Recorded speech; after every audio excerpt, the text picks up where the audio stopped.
So very good evening all. Lecture 8, that is, we will discuss in today's class about the series and parallel numericals given in your NCERT book. Okay. So in the last class we have completed about the series and parallel, and we have looked after some numericals as in the question on the page number 230. Also the examples we have done. So today we will do some more questions given in your NCERT book. I hope you remember the formula of the series and parallel combination. Yes or no? हाँ series का हाँ formula क्या है? Series में R1 R2 और R3 को plus करना है। ठीक है, R1 R2 प्लस R3 हो जाएगा आपका सीरीज के लिए. And what about parallel combination?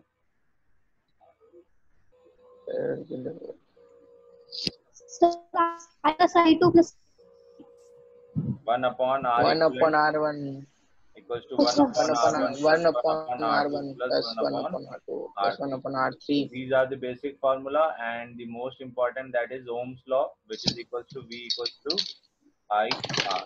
तो ये बातें अपन अभी तक कर चुके हैं. Okay, so today let us start.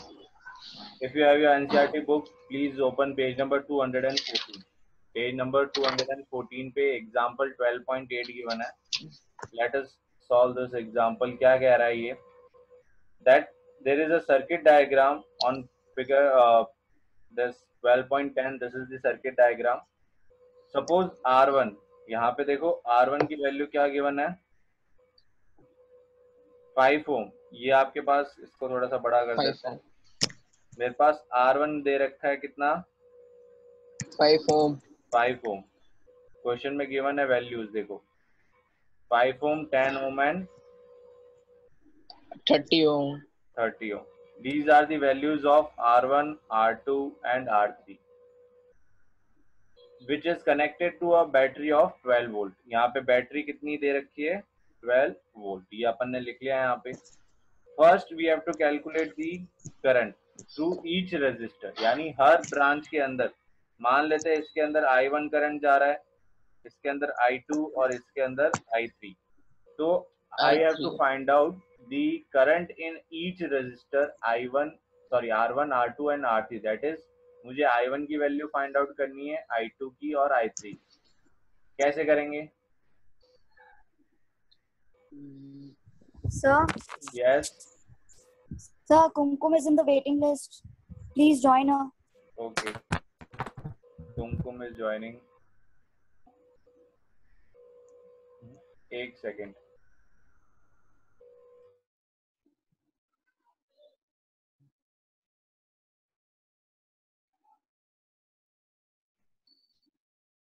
Just hold 1 second. yes sir. Okay, fine.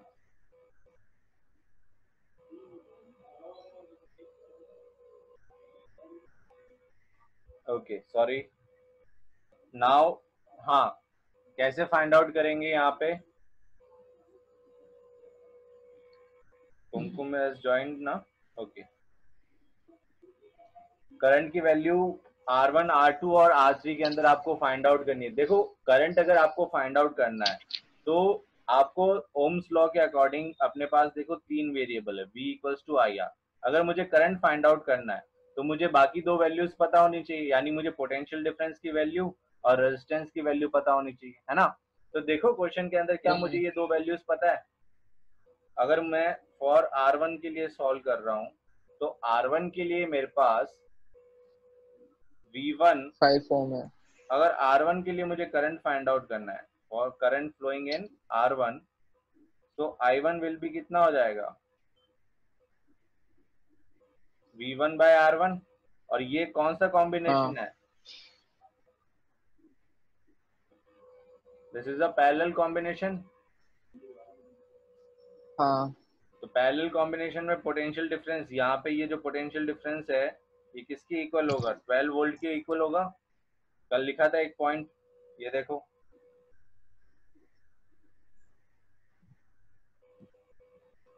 In parallel combination, the potential difference across each resistor is same. same. और वो किसके बराबर होगा, बैटरी के, और बैटरी यहाँ पे कितनी अप्लाइड है, 12 वोल्ट। तो आपके पास आंसर I1 का क्या हो जाएगा, 12 अपॉन रेजिस्टेंस R1 क्या है 5, तो 12 अपॉन 5 5 कितना होता है 2.5 एम्पियर। 2.5 तो आंसर आपका कितना है 2.5 ampere. Is that clear? Ampere. हाँ हर्षमिता, रुचि, Yes, sir. समझ में आया? Yes, sir.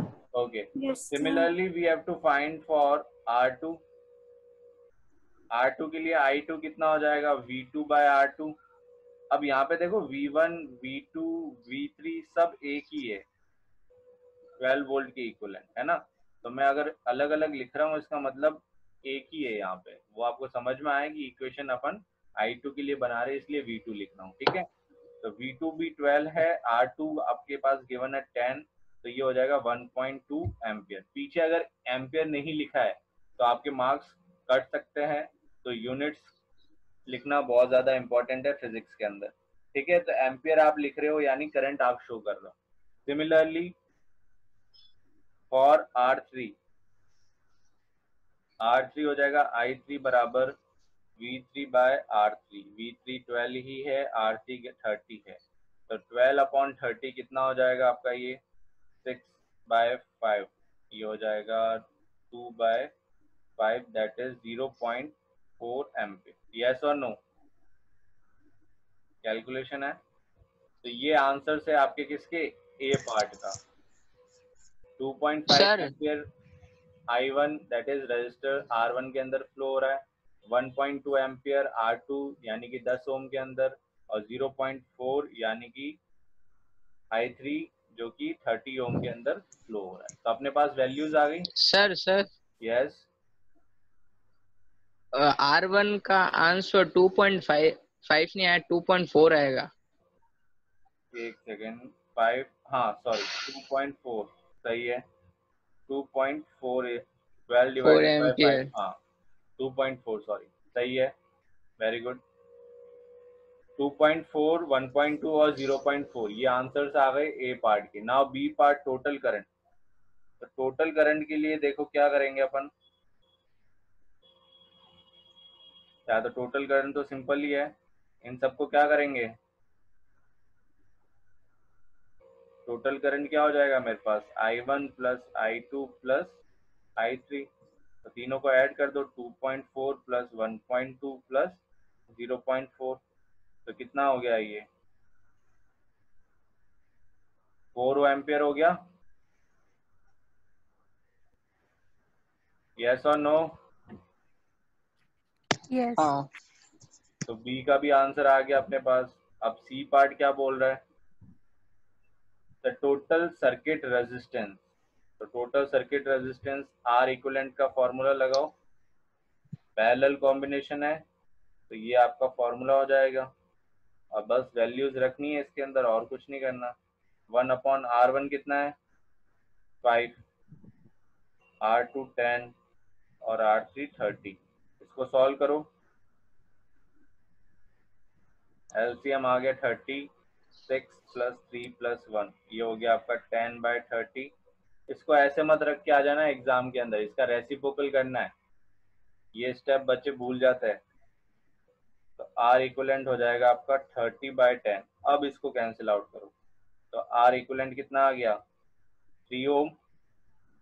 यस और नो? Yes. तो टोटल सर्किट रेजिस्टेंस आया 3 ओम, और वो आना भी चाहिए क्योंकि लोवेस्ट कितना है 5 ओम, तो आंसर 5 ओम से तो कम ही आएगा। तो आ रहा है देखो 5 ओम से कम आ रहा है 3 ओम। So this is all about your example 12.8 given on page number 240। यहाँ तक क्लियर है सबको? किसी को डाउट इस हाँ एग्जाम्पल के अंदर? किसी को डाउट है क्या?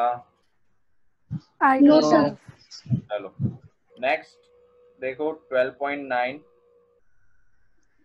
को थोड़ा सा नीचे शिफ्ट कर देते हैं। चलो क्या कह रहा है question? Read the question 12.9, example 12.9 next page पे दे रखा है, पेज नंबर 215 पे।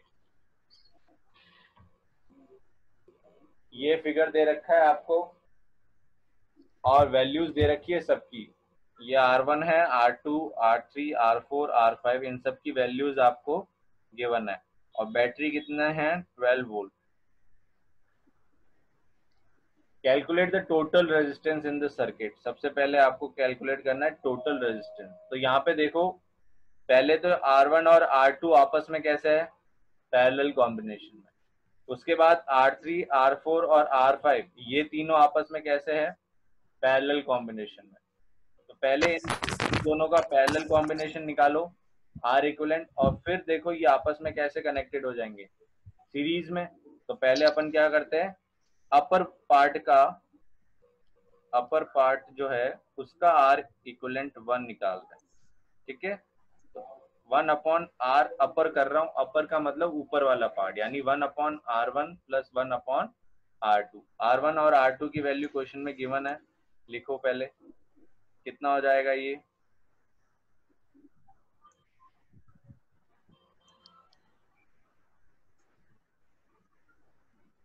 वन अपॉन 10 प्लस 1/40, यानी 1/R अपर हो जाएगा आपके पास 44 प्लस 1 दैट इज 5/40। अब इसको उल्टा करना है, reciprocal 40/5 that is 8 Om.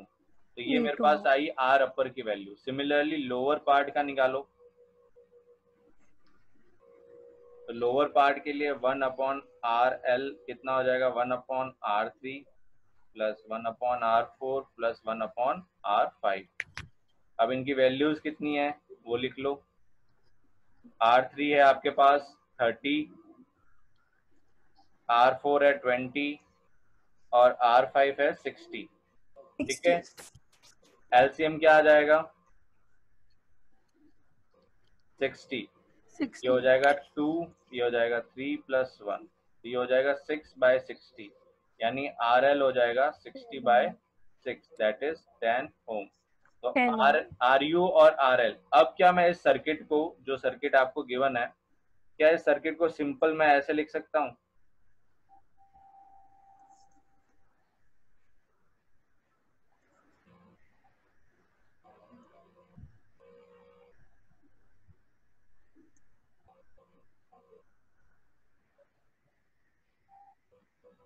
Yes, sir. Yes. क्या अब ये मेरा सर्किट ऐसे नहीं बन जाएगा? ये जो ऊपर वाला सर्किट है, क्या ये सर्किट ऐसे कन्वर्ट नहीं हो गया? Yes, sir. Yes. इसमें कुछ डाउट है? क्योंकि मैंने क्या किया, No. इन दोनों के R इक्विवेलेंट निकाल लिया और ये 8 ओम के बराबर है, और इन तीनों का R इक्विवेलेंट 10 ओम के बराबर है, तो मैंने लिख दिया और ये सर्किट बन गया। अब इजी हो गया ना क्वेश्चन। अब ये कैसे कॉम्बिनेशन बन गया? 8 और 10 अब कैसे है आपस में? पैरेलल। Series. अब कहाँ पैरेलल है? Series. सीरीज है ना, देखो Series. साइड बाय साइड है। ये कंफ्यूज नहीं होना। पैरेलल का मतलब क्या हुआ?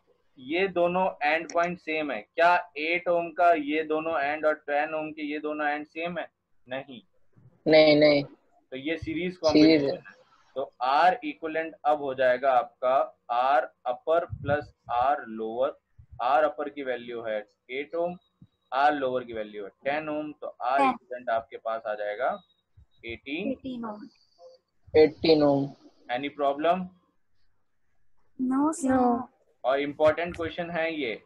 ऐसा क्वेश्चन एक एग्जाम में आपको जरूर आ सकता है, और ओलंपियाड के अंदर तो बहुत भी ज्यादा इम्पोर्टेंट। ओलंपियाड के अंदर इससे कम से कम 1, 2, 3 क्वेश्चन आते हैं पूरे साइंस का। अगर कंबाइंड देखे जाए तो अगर 15 या 30 क्वेश्चन आते हैं, उसमें से 15 का अगर ओलंपियाड होगा तो एक क्वेश्चन इसका पक्का देखेगा, और 30 क्वेश्चन आएंगे तो 2 से 3 क्वेश्चन इसके मिलेंगे आपको। ठीक है, तो इसको अच्छे से करना है prepare. Now the total current. Next part देखो, ए पार्ट तो सॉल्व कर लिया अपन ने। बी पार्ट क्या कह रहा है? Total current flowing in the circuit. तो टोटल करंट के लिए अपन क्या यूज करते हैं? I equals to V by R. Equals to V by R. Sorry, I equals to V by R. Equals to. हाँ, यानी कि ओम्स लॉ ना. Yes, So by sir. applying Ohm's law, total current I will be equals to V upon R equivalent. So I will be equals to V कितना है 12, R equivalent आया 18. तो ये कितना हो गया आपका 2 by 3, that is 0.66 एम्पियर और 0.67 राउंड ऑफ करके. Is that clear? Yes, sir. इस एग्जाम्पल में किसी को कोई Yes. डाउट?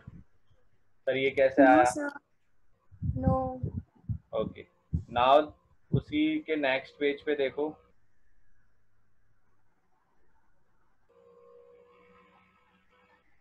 एनसीईआरटी रीड जरूर करना है बच्चों, पहले बता रहा हूँ. यहाँ पे मैं एक एक लाइन रीड नहीं करवा रहा हूँ, but it is your task to please go through the NCERT once. जो अपन ने टॉपिक पढ़ लिया उसकी एक बार एनसीईआरटी की रीडिंग आपको जरूर करनी है, ठीक है. Now on the page number 216 there is a questions related to your series and parallel combination. Read the first question.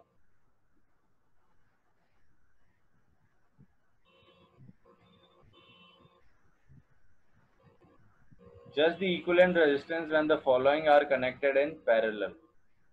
1 ohm and 10 raised to power 6 ohm और दूसरा है 1 ohm 10 raised to power 3 ohm and 10 raised to power 6 ohm. देखो यहाँ पे जज करने को बोला है, कैलकुलेट करने को नहीं बोला है ना. तो जज और कैलकुलेट में क्या डिफरेंस है? जज का मतलब है आपको सिर्फ बताना है कि इसका जो इक्विवेलेंट रेजिस्टेंस आएगा वो कितना आएगा, मतलब किसके आसपास आएगा, है ना. जज का मतलब है कंपेयर करना है आपको, और कैलकुलेट का मतलब आपको एग्जैक्ट वैल्यू निकालना है. तो फर्स्ट क्वेश्चन जो आपने बुक में दे रखा है ये बोला जज करो the equivalent resistance when the following are connected in parallel. अब इसको देखते हैं भाई ये एक्चुअल में क्या है. फर्स्ट क्वेश्चन कह रहा है ए पार्ट कि एक आप 1 ओम ले लो और एक आप 10 रेज टू पावर 6 ओम ले लो, इनको पैरेलल में कनेक्ट कर दो. तो मैंने कर दिया कनेक्ट. अब इसका अगर मैं आर इक्विवेलेंट निकालने जाऊंगा तो 1/1 प्लस 1/10 रेज टू पावर 6. क्या 10 रेज टू पावर 6 बहुत बड़ी वैल्यू नहीं है?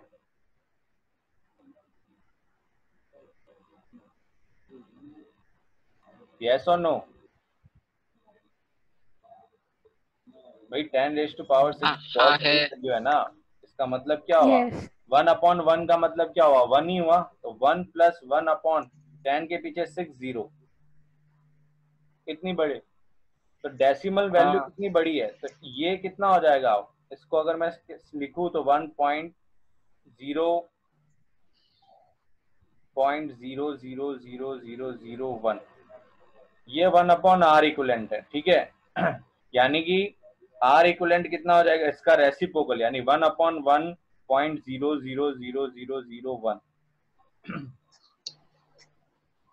तो क्या ये 1 के आसपास की वैल्यू नहीं है? Yes.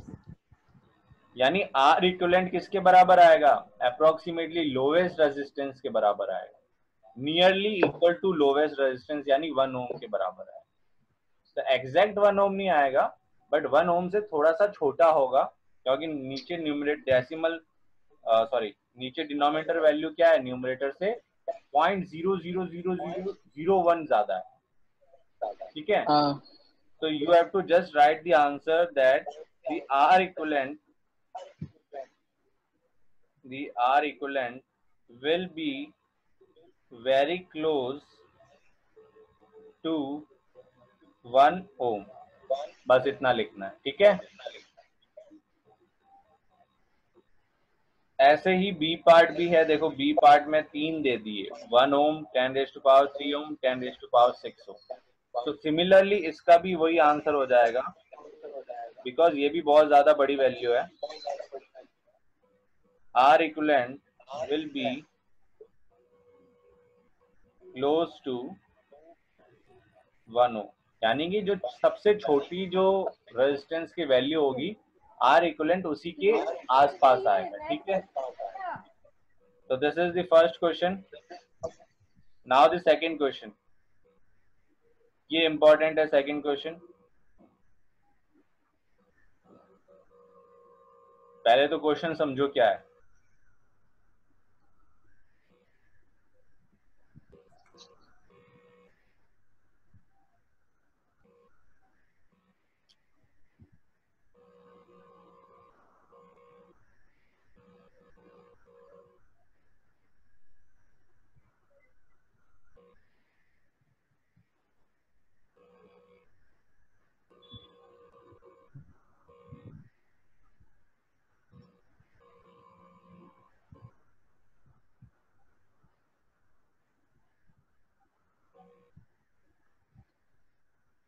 सेकंड क्वेश्चन कह रहा है एक इलेक्ट्रिक लैंप है मेरे पास, कितने ओम का? 100 ओम 100 ओम का मेरे पास इलेक्ट्रिक लैंप है। और एक टोस्टर है 50 ओम एक का। टोस्टर है 50 ओम का और एक वाटर का फिल्टर है 500 ओम का। वाटर सारे कैसे हाँ कनेक्टेड है? पैरेलल कनेक्शन है बैटरी और से कितना सोर्स है? 220 volt. What is the resistance 20 of volt electric iron connected to the same 220 source volt that takes as much current as all three appliances and what is the current through it? दो चीजें पूछ रहा है ये।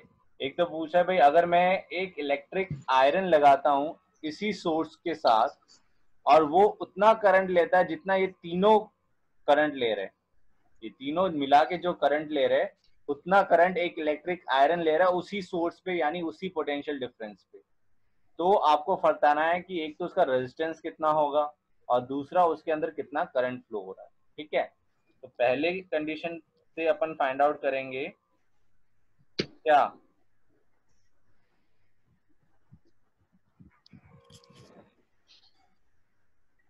Current. First of all we will find out the current flowing in the circuit. ये अगर मान लो electric lamp है 100 ओम का, ये मेरे पास टोस्टर है 50 ओम का और ये मेरे पास वाटर फिल्टर है 500 ओम का और ये कनेक्टेड है मेरे पास 220 वोल्ट लाइन से। तो करंट आई जो फ्लो हो रहा है वो कितना हो रहा है वो मुझे कैलकुलेट करना है। ठीक है, इज दैट क्लियर? हाँ Yes.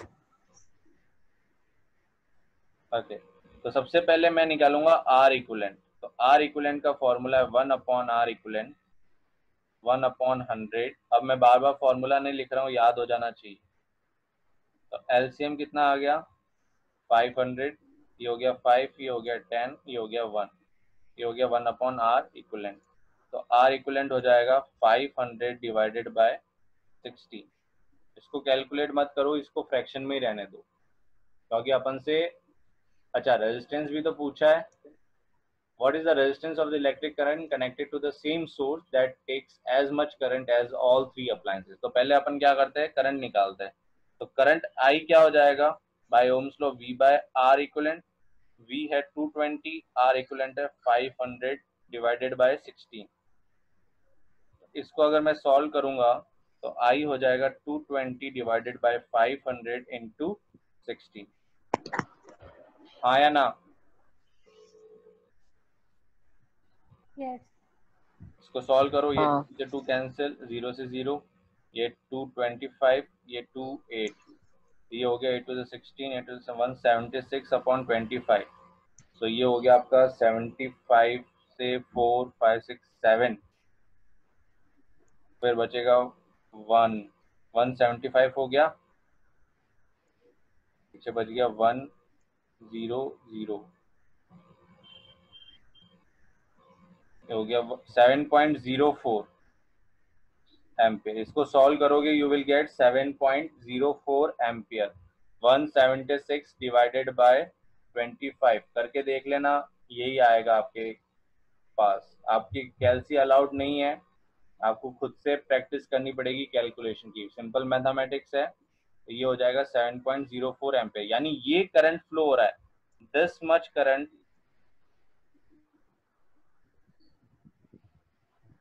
Is flowing in electric, क्या बोला था इसने, आयरन। कितना, ये 7.04 एम्पियर। अब बोल रहे रेजिस्टेंस, तो अब for resistance of electric iron, ये सारे ऐसे सेंटेंस आपको बोर्ड एग्जाम में लिखने पड़ेंगे, ठीक है ना, to get the full marks. ऐसे नहीं सिर्फ कैलकुलेशन कर दिया, सारे फॉर्मूलेज पहले लिखना है। यहाँ पे मैंने नहीं लिखा है, आपको पहले लिखना है फॉर्मूला कौन सा यूज कर रहे हो, ये फॉर्मूला आप कहाँ से लाए ये भी लिखना है, बाय ओम्स लॉ। तो ऐसे नहीं जैसे मैं कर रहा हूँ आप भी वैसी आदत डालो, नहीं, ऊपर सारी चीजें मैंने लिखी है, अब आपको हैबिट बनानी है इन सब चीजों की। So for resistance of electric iron, we have Ohm's law, that is V equals to IR. So R electric iron का हो जाएगा V by I, क्योंकि same and it is using same source, therefore V will be equals to 220 volt. तो ये हो गया 220 divided by 7.04. तो 220 divided by अगर 7.04 करते हैं अपन, तो ये अप्रोक्सीमेटली आ जाता है आपका 31.25 ohm. So therefore the resistance of electric iron is 31.25 ohm. Units मत भूलना क्योंकि रेजिस्टेंस दिखा रहे हो आप तो फिर ये ओम में होगा, और करंट शो कर रहे हो तो एम्पियर के अंदर होगा। तो this is the question number 2, important question है ये, एग्जाम में काफी बार आ चुका है। Any problem in this question? No sir. No. No one is having problem? No, sir. Now the third question, very important question. What are the advantages of connecting electrical devices in parallel with the battery instead of connecting them in series?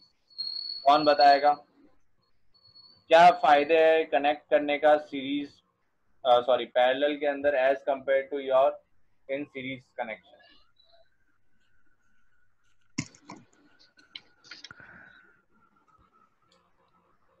Common sense use करो, series के अंदर क्या होता है, current same होता है ना, potential difference divide हो जाता है, और पैरेलल के अंदर पोटेंशियल डिफरेंस सेम रहता है और करंट डिफरेंट होता है। तो उससे आप सोचो थोड़ा सा कि कैसे पैरेलल आपका फायदा हो सकता है पैरेलल कनेक्शन से। पैरेलल कनेक्शन में जब इलेक्ट्रिकल डिवाइस को कनेक्ट करते हैं तो there is no division of voltage. There is no division of voltage. Very good. और उससे क्या फायदा होगा, अगर डिवीजन नहीं हो रहा तो उससे क्या फायदा होगा अपने को? So you can say all the appliances are getting the same potential difference, so they can be used effectively. Yeah. Okay, next. एक पॉइंट हो गया, और कोई पॉइंट?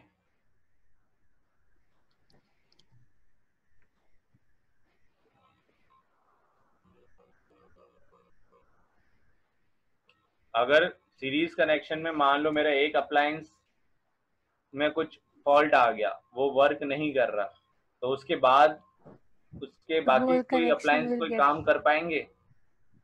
नो। यस और नो? नहीं, क्यों? क्योंकि वो सीरीज में एक साथ कनेक्ट हुए हुए हैं इसलिए।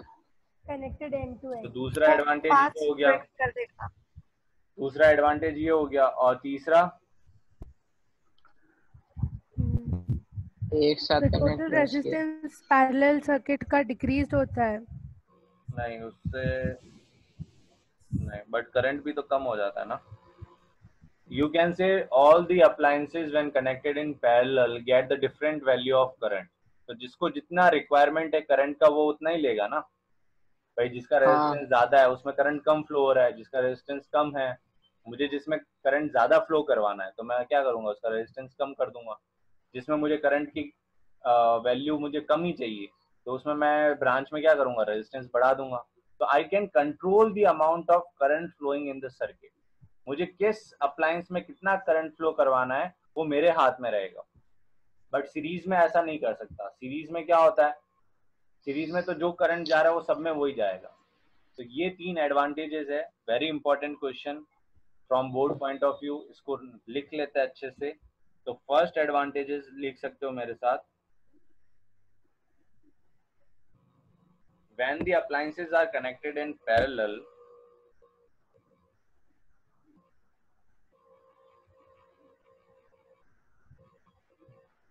मैं इसको अच्छे से लिखा रहा हूं क्योंकि इंपॉर्टेंट है ये.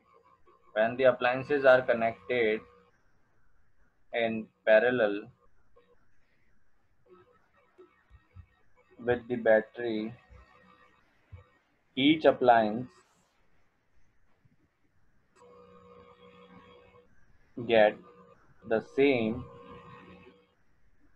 potential difference as that of the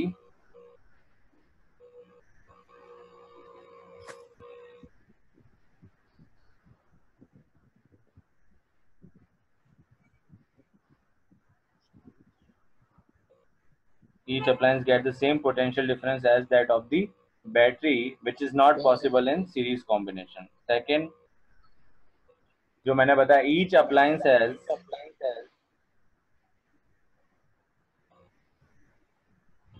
different resistance and require different. ये आवाज रिपीट कैसे हो रही है? ये दिव्यांशु म्यूट करो. Each appliance has different resistance and require different current, and thus it is possible only when resistors are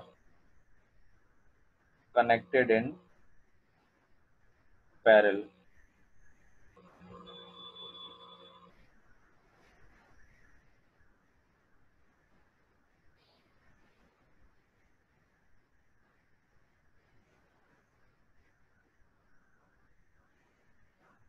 Because in series we get the same current. You can add this point. And the last point जो कि बोला, in one appliance, if any one appliance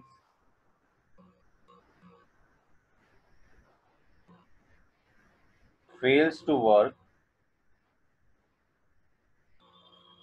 other will continue to work. Other will continue to work if they are connected in parallel.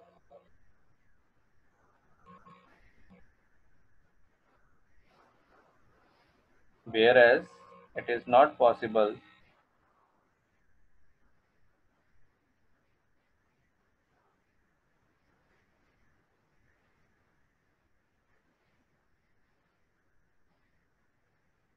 if connected in series. देखो, इसको याद करने की कोई जरूरत नहीं है, आप अपनी लैंग्वेज में भी लिख सकते हो. ये मैंने अपनी लैंग्वेज में ही लिखा है ना. तो क्या कह रहा है first point, when the appliances are connected in parallel with battery, each appliance gets the same potential difference as that of the battery. ये अपन ने पहला ही पॉइंट लिखा था उसके अंदर, जब पैरेलल पॉइंट अपन ने डिस्कस किया था कि भाई जब पैरेलल में कनेक्शंस होते हैं तो पोटेंशियल डिफरेंस वही रहता है जो बैटरी का है, तो सबको एक जैसा पोटेंशियल डिफरेंस मिलता है. Each appliance has different resistance. चाहे आप इलेक्ट्रिक टोस्टर लगा रहे हो तो अभी अपन ने देखा कि भाई उन सबका क्या था, रेजिस्टेंस अलग अलग था, है ना.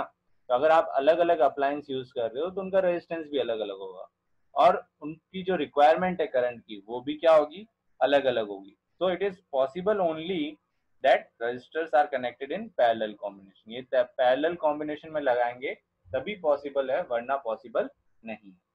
Next, if any one appliance fails. अब जैसे ये कुछ ना मशीनरी है, कभी कोई सर्किट ब्रेक हो जाता है अंदर से, है ना, कभी कुछ फेलियर आ जाता है मशीनरी के अंदर. तो अगर किसी कारण से मशीन वर्क नहीं कर रही, अप्लायंस वर्क नहीं कर रहा, तो बाकी अप्लायंसेस काम कर सकते हैं, क्योंकि पैरेलल कॉम्बिनेशन में अगर मान लो ये मेरे पास एक पैरेलल कॉम्बिनेशन है, इसमें मान लो ये काम करना बंद कर दिया, बट ये और ये तो काम करेंगे ना। बट अगर मान लो ये सीरीज कॉम्बिनेशन में ही है तीनों, तो अगर मान लो कोई भी एक काम नहीं कर रहा, तो अगर एक काम नहीं कर रहा तो सर्किट क्या हो गया, ओपन हो गया। अगर सर्किट ओपन हो गया तो करंट फ्लो होगा ही नहीं, तो करंट फ्लो नहीं होगा तो अपने फिर किस काम का, है ना। तो if one appliances fails to work, other will continue to work if they are connected in parallel, where is it is not possible in series. Is that clear? ये क्वेश्चन इंपॉर्टेंट है, याद कर लेना। कोई भी अगर स्कूल का हाँ एग्जाम होता है, प्री बोर्ड्स होते हैं, बोर्ड्स होते हैं, ये क्वेश्चन आपको जरूर देखने को मिल जाएगा, ठीक है। चलो, now the next question, fourth question. ये बहुत इंटरेस्टिंग क्वेश्चन है, इसका आंसर कौन करेगा? फोर्थ क्वेश्चन,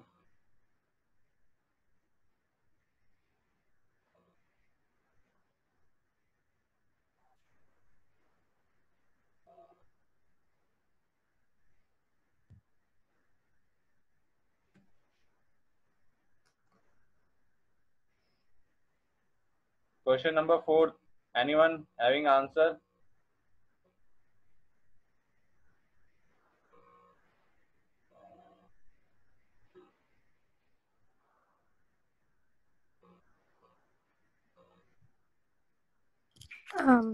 सीरीज में 4 ओम आंसर के लिए हम सीरीज में कनेक्ट करेंगे। 4 ओम के लिए तीनों को? नहीं, पहले वो जो है उन दोनों को पैरेलल, 3 वो ओम कौन एंड 6 कौन ओम इन नाम तो बताओ ना, पैरेलल। 2 ओम, 3 ओम, 6 ओम, कौन सा? हाँ, 6 ohm and 3 ohm parallel and then 2 ohm उनके साथ सीरीज में। ओके, चलो पहला आंसर तो आ गया, वेरी गुड। अपने क्वेश्चन क्या है, जिन्होंने ट्राई नहीं किया पहले ट्राई करो एक बार। मेरे पास 2 ओम, 3 ओम और 6 ओम तीन रेजिस्टर्स है। अब इनको मैं कैसे कनेक्ट करूं कि एक बार मुझे टोटल रेजिस्टेंस मिल जाए 4 ओम और एक बार मुझे मिल जाए 1 ओम। तो देखो, इसका मैं एक सिंपल सा ट्रिक बताता हूँ कैसे सोचना है। क्या है वो ट्रिक? कि यार मुझे 4 ओम चाहिए ओवरऑल, तो मैंने आपको एक पॉइंट बताया था सीरीज और पैरेलल के अंदर, कि सीरीज कनेक्शन में जो आंसर आएगा वो सबसे बड़े रजिस्टर से भी ज्यादा आएगा। तो अगर मैं इन तीनों को सीरीज में लगाता हूँ तो मुझे 4 तो कभी नहीं मिल सकता, चलो ठीक है। अब अगर मैं इन तीनों को पैरेलल में लगाता हूँ, ठीक है, तो अगर मैं पैरेलल में लगाता हूँ तो लोवेस्ट वाला जो आंसर है, यानी लोवेस्ट रजिस्टर है, उससे कम मिलेगा। क्या 4 2 से कम है? नहीं। तो तीनों पैरेलल में भी नहीं लगा सकते, तो सर बचा क्या, ना सीरीज में लगा सकते हैं ना पैरेलल में लगा सकते। बट एक चीज तो कर सकते हैं, 3 है ना मेरे पास, इन्हीं दो को मैं पैरेलल में लगा दूं और फिर उसको तीसरे के साथ सीरीज में हो जाएगा वो ऑटोमेटिकली। तो यही कुमकुम ने बोला अभी कि सर एक काम करते हैं, कुछ इस टाइप का सिस्टम बनाते हैं। ये मान लेते हैं मेरे पास है 3 ओम, ये मेरे पास है 6 ओम और ये हो जाएगा 2 ओम। तो इस कॉम्बिनेशन का अगर मेरे से आर इक्विवेलेंट पूछे तो कितना होगा बताओ? इसका आर इक्विवेलेंट निकालो पहले। आर इक्विवेलेंट क्या हो जाएगा इसका, 1/3 प्लस इसका, पहले 1/r इक्विवेलेंट निकालो पैरेलल का, जो पैरेलल में लगा है। तो 1/3 प्लस 1/6, तो ये क्या हो गया 6, 2 प्लस 1 2 ओम 3/6, तो 1/rp। तो rp की वैल्यू आ गई मेरे पास 6/3 2 यानी ओम 2 ओम 2 2 ओम। ओम। तो rp 2 ओम यानी इन दोनों का ओवरऑल मेरे पास, अब मैं इसको कैसे लिख सकता हूँ, देखो इसको मैं इसी इसी रजिस्टर को अब मैं ऐसे लिख सकता हूँ ना, ये 2 ओम और ये भी 2 ओम, तो ओवरऑल आर इक्विवेलेंट अब हो गया ना मेरे पास 4 ओम। तो आपको ये ड्रॉ करके आना है एग्जाम के अंदर, इस टाइप का ये ड्रॉ करके आओगे तो एग्जाम में नंबर मिलेंगे। और फिर ये प्रूफ भी करना है कि भाई ये 4 ओम कैसा है, ठीक है। अब बी पार्ट पे बताओ, बी पार्ट पे कैसे करेंगे? यस रुचि, आज रुचि चुपचाप कैसे बैठी है? सीरीज में कनेक्ट करती हूँ क्योंकि सीरीज में आर इक्विवेलेंट कम होता है सबसे। सीरीज में या पैरेलल में? पैरेलल में। Okay good. तो अब करना कुछ नहीं है, इन तीनों को आपको पैरेलल कॉम्बिनेशन में लगाना है। यानी कि मेरे पास कौन कौन से है, ये 3 ओम मान लो, ये 6 ओम मान लो और ये 2 ओम मान लो। तो अगर मैं इनको पैरेलल में लगाता हूँ तो आर इक्वलेंट देखो 1/3 प्लस 1/6 प्लस 1/2, एलसीएम हो जाएगा 6, ये हो जाएगा 2 प्लस 1 प्लस 3, ये भी हो जाएगा 6/6। तो आर इक्वलेंट हो जाएगा कैंसिल आउट होकर के 1। तो आंसर आ गया आपके पास 1 ओम। यानी कि तीनों को कैसे लगाना है, पैरेलल। Is that clear? हाँ। चलो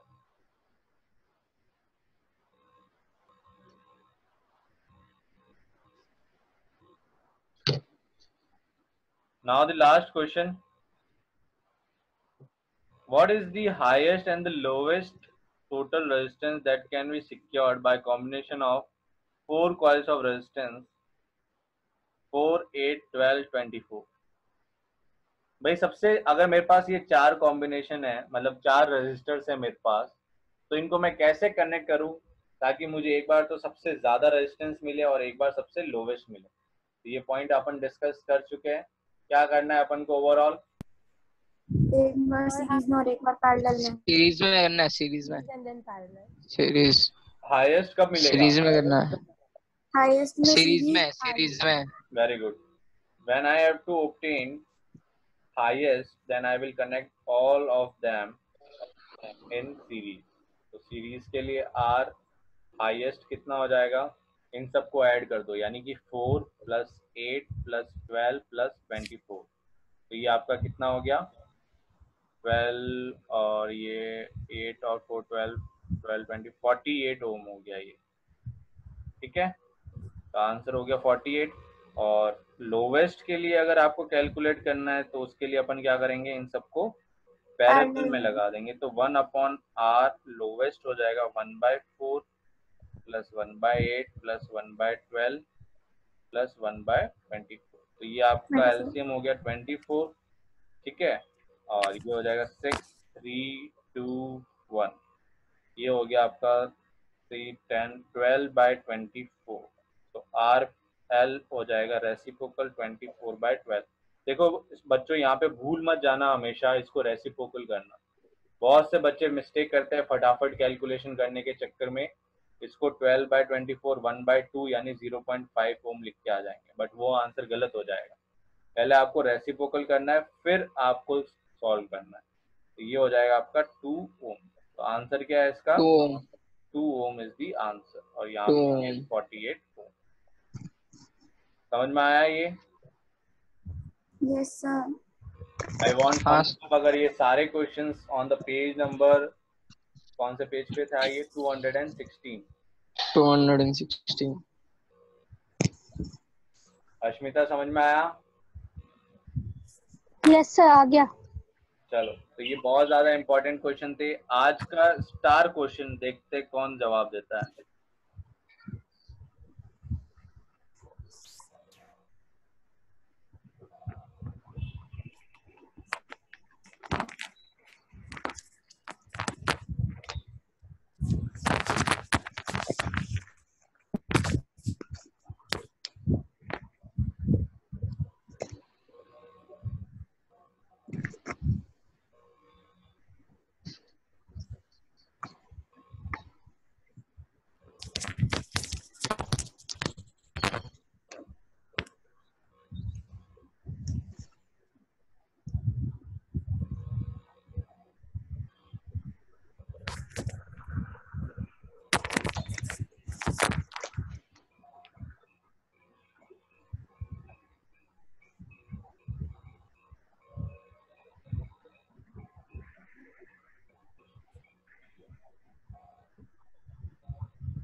ये आपको फाइंड आउट करना है आर ए बी, यानी ए और बी के इक्विवेलेंट रेजिस्टेंस कितना होगा। क्वेश्चन समझ में आया? मेरे पास ये हाँ 4 ओम है, ये 4 ओम है, फिर यहाँ से ये 6 ओम है, ये 6 ओम है, और फिर यहाँ से ये 10 ओम है और ये 10 ओम है, और फिर ये कनेक्टेड है। मुझे इन दो पॉइंट्स के अक्रॉस आर इक्विवेलेंट यानी आर ए बी कितना होगा इन ओम्स, वो फाइंड आउट करना।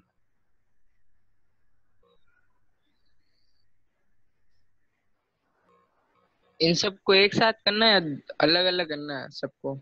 अलग अलग क्या होता है, मुझे इन दो पॉइंट्स के बीच के अंदर कितना टोटल इन सब का, इस पूरे कॉम्बिनेशन का आर इक्विवेलेंट कितना होगा वो आपको कैलकुलेट करना। करो।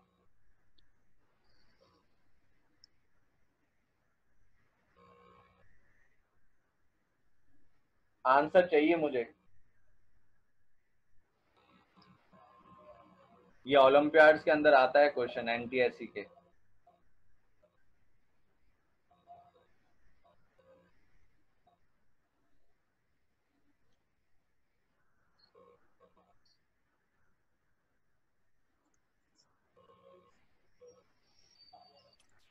To 2.5 ohm.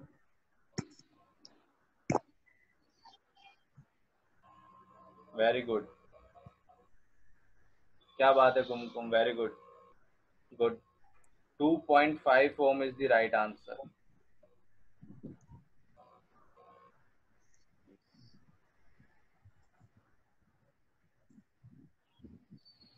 बाकी कर सकते हैं सर, देखते ही डर लग रहा है हमको तो।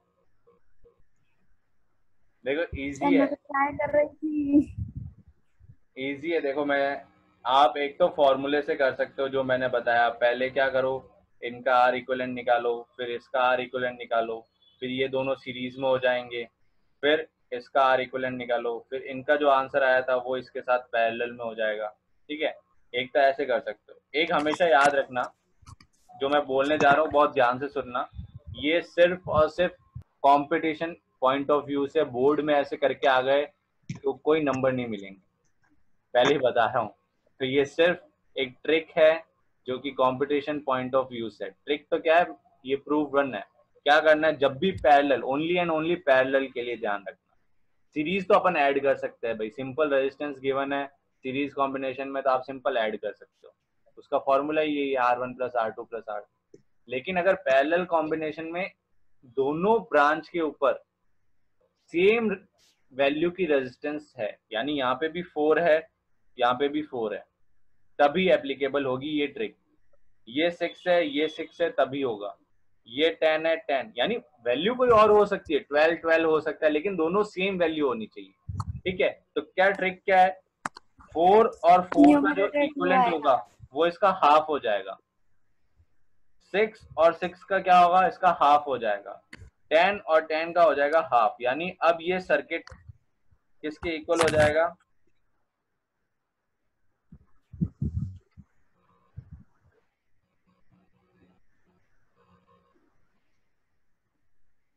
यानी 4 और 4 का हाफ 2 ओम, 6 और 6 का 3 ओम, 10 और 10 का हाफ होता है 5 ओम। तो अब ये सर्किट इसमें कन्वर्ट हो गया। अब ये वाली जो ब्रांच है ये तो आपस में कैसे Series. सीरीज में, तो ये सर्किट वापस अब कैसे चेंज हो गया, हाँ मेरे भी आ रहा है 2.5। 5 ओम, और ये भी कितना हो गया 5 ओम। आई बात समझ में? ये सीरीज बन गया ना, तो 2 प्लस 3 हो गया 5 ओम, और ये हो गया 5। अब वही चीज बन गई, देखो ये भी सेम सेम है, तो ये भी 5 और 5 है, तो 5 और 5 का हाफ कितना होता है, 2.5 2.5. तो आंसर क्या आ गया, मेरे भी आ रहा है। 2 पॉइंट। मैंने वेरी भी गुड, यही आया। आया समझ में? हाँ यस सर। Yes. तो ये मैं ऐसे ही तो यस पूछ सर। क्या, मैं ऐसे ही तो पूछ रहा था मैं ऐसे ही तो पूछ रहा था हाँ कि पहले 4 को पैरेलल में करना है, फिर 6 को, फिर 10 को, फिर इन सबको प्लस करके एक आंसर निकालना है। हाँ ऐसे ही करना है। वेरी गुड, तो ये ट्रिक है, ट्रिक, बट ये आपको ध्यान रखना है ओनली एंड ओनली एप्लीकेबल कब होगी, जब आपके पास ये जो वैल्यूज है दोनों ऊपर नीचे ब्रांच में क्या हो, सेम हो। ठीक है, तो उसका हाफ हो जाएगा। और एक पॉइंट अगर यहाँ पे डिस्कस और कर लेते हैं, अगर मान लो इस टाइप का आ जाता है, तीन आ जाता है और तीनों की वैल्यू मान लो 9, 9 और 9 ओम है, तो अब ये 3 है ना, तो इसको 9/3 कर देना, यानी ये इक्वलेंट हो जाएगा आपके 9/3 कितना होता है 3 ओम, तो ये जो 3 इन ओम। तीनों का इक्वलेंट कितना हो जाएगा 3 3 ओम। ओम। यानी सेम जितने ब्रांच है उससे डिवाइड कर दो, जैसे 2 है रिपीट हो रहा है 4 और 4, तो 4/2 इसका आंसर हो जाएगा। 6, 6, 6, तो 6/3 कर दो। 3 रजिस्टर्स है, तीनों की वैल्यू 6 है और तीनों पैरेलल में कनेक्टेड है, तो जितने ब्रांचेस है उससे उसको डिवाइड कर दो तो आंसर आ जाएगा आपको, ठीक है। बट ये कंपटीशन पॉइंट ऑफ व्यू से ही है, बोर्ड में मत कर देना, बोर्ड में तो वो फॉर्मूला ही यूज करना, 1/r equivalent equals to 1/r1 plus 1/r2 plus 1/r3। Is that clear? Yes, sir. Problem आज की Yes. क्लास में अभी तक? No, sir. No. अरे यार अब एक बार कैमरा तो ऑन कर दो प्लीज, पता तो चले मेरे प्यारे स्टूडेंट्स कैसे हैं। जिस दिन कंप्यूटर लेके बैठती हूँ उस दिन बोलते हो कैमरा ऑन करो, जब लैपटॉप लेके बैठी होती हो तब बोलते नहीं हो। लैपटॉप में भी तो होगा ना कैमरा, नहीं है? लैपटॉप नहीं है ना, आज कंप्यूटर पे बैठी हूँ, लैपटॉप पापा ऑफिस में अच्छा, लेके चले कंप्यूटर गए। पे हो, okay. What about हर्षमिता and Ruchi?